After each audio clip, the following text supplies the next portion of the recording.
Salam sejahtera, terima kasih karena bersama dengan saya di Nazlin Unity Channel. Kes salah guna RM 232,5 juta melibatkan Muhyiddin Yassin. Kini, ini keputusan Muhyiddin di mahkamah. Nasib Muhyiddin akhirnya di tangan Mahkamah Rayuan hari ini. Keputusan permohonan pengerusi Perikatan Nasional PN Tan Sri Muhyiddin Yassin untuk menyemak dapatan Mahkamah Rayuan yang mengembalikan 4 pertuduhan salah guna kuasa membabitkan 232,5 juta ringgit yang dihadapinya akan diputuskan di Mahkamah Rayuan hari ini.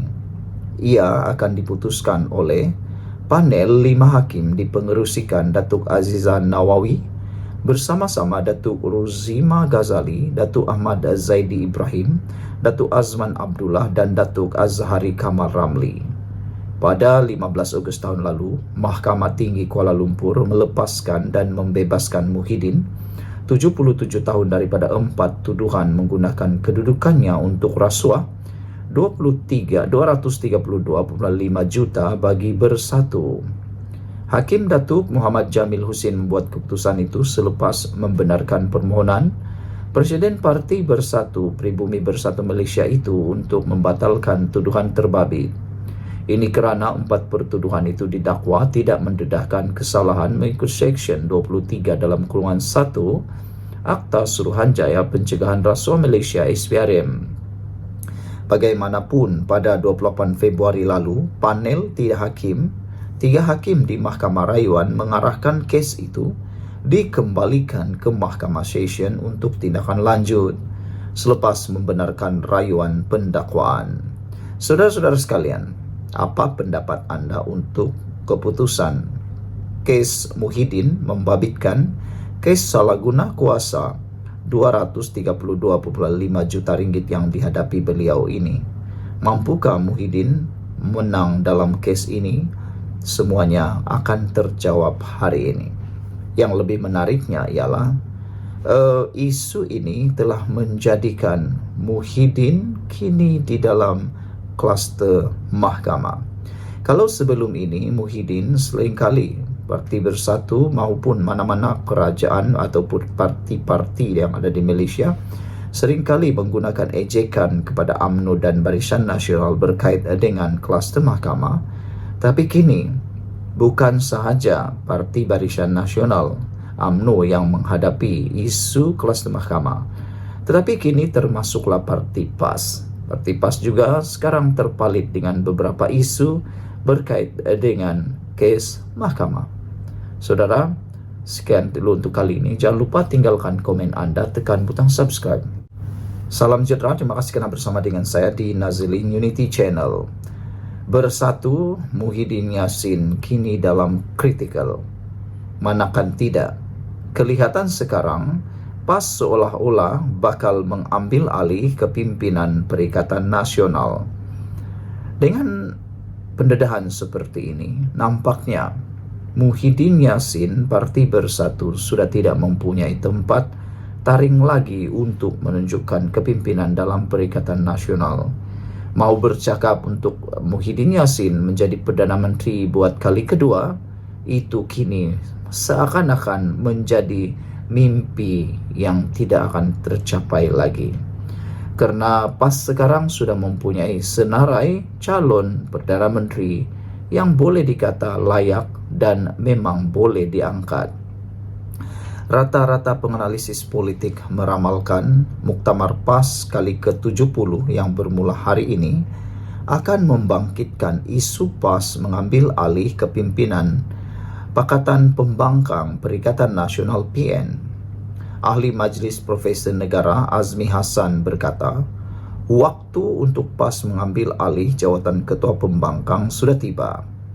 PAS perlu menggunakan strategi untuk mendapatkan jawatan tersebut, memandangkan Bersatu berdepan masalah dalaman dan presidennya mempunyai kes di mahkamah, katanya kepada lapor FMT.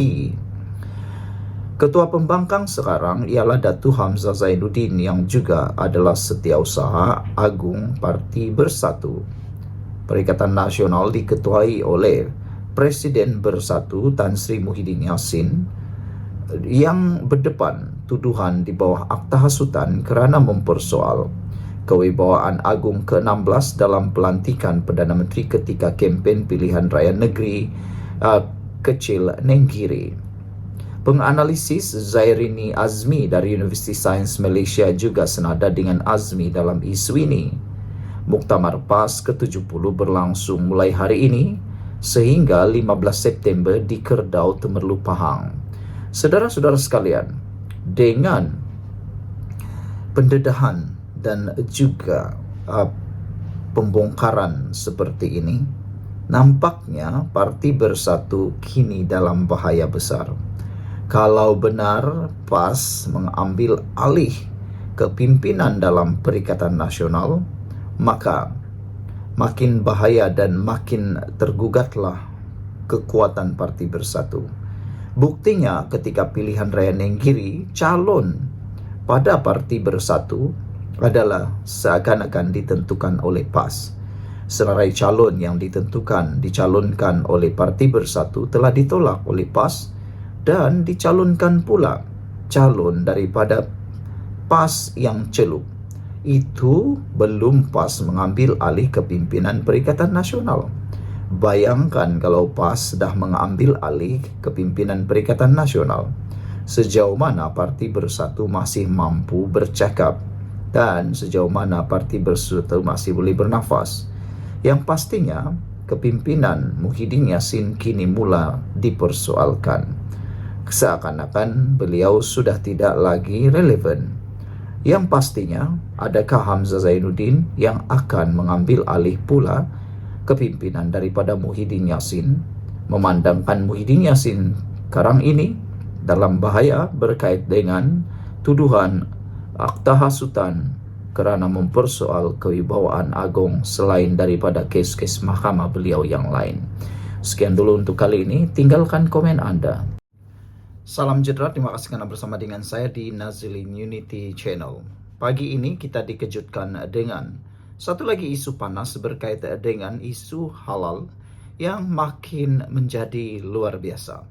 Terkini, Teresa Kok telah pun hadir di Bukit Aman bagi memberikan kenyataan dirakam keterangan.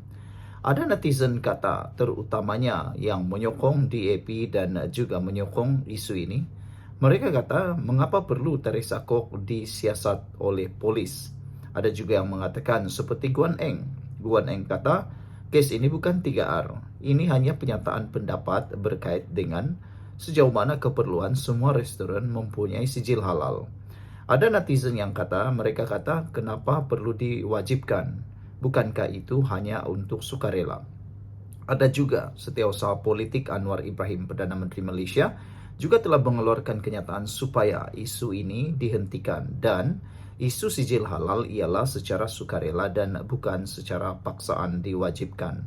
Ianya masih dalam penyelesaian atau masih dalam tindakan kajian. Jadi itu sebabnya isu tentang sijil halal ini perlu dihentikan.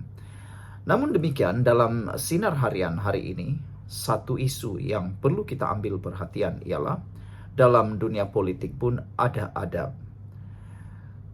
Tular di media sosial, Akmal Saleh, Ketua Pemuda UMNO, dikecam habis-habisan apabila tindakan beliau menggelar Teresa Kok sebagai nyonya tua dan isu tentang cadangan beliau supaya dibuat satu poster non halal ditampal di dahi Teresa Kok menjadi perhatian netizen. Ada kata mereka menuntut supaya Akmal Saleh tampil memohon maaf. Bukan saja Teresa Kok juga dimohon supaya tampil menjernihkan keadaan memohon maaf atas tindakan beliau, memberikan pandangan tersebut. Tetapi netizen juga menyeru, bukan saja Teresa Kok harus memohon maaf, tetapi Akmal Saleh juga wajib memohon maaf atas tindakan beliau. Kerana ini memberikan gambaran kepimpinan orang muda sekarang ini yang sudah kehilangan adab.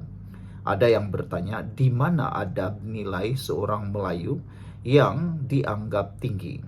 Kenapa sehingga boleh pula muncul perkataan yang agak memalukan seperti itu?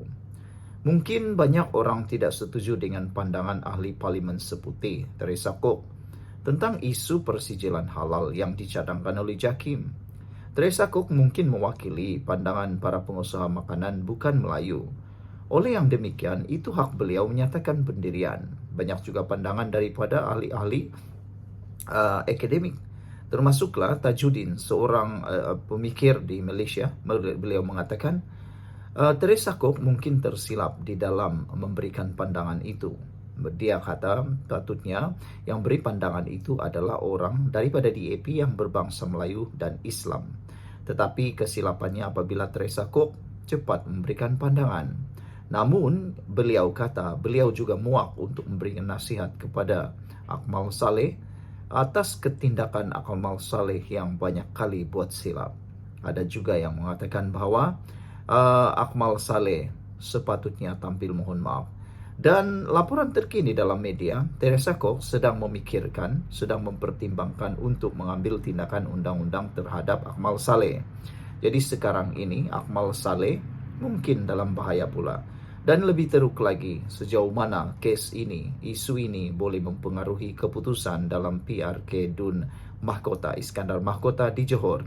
Adakah seperti yang dikatakan oleh Shabudin.com bahawa mungkinkah para pengundi DAP Cina yang ada di Dun Mahkota akan memboikot pilihan rakyat tersebut sehingga boleh menyebabkan kekalahan kepada Barisan Nasional UMNO? Adakah dengan kes dan isu ini ianya akan jadi pengajaran besar buat Akmal Saleh dan UMNO? Ada juga netizen yang memberikan komen, mereka kata mungkin ini waktunya Akmal Saleh patut dihukum atau diberikan pengajaran cukup-cukup supaya beliau lebih berhati-hati pada masa akan datang. Netizen mengatakan, budi bahasa budaya kita, kalau nak tegur pun biar berpada-pada, kata mereka lagi.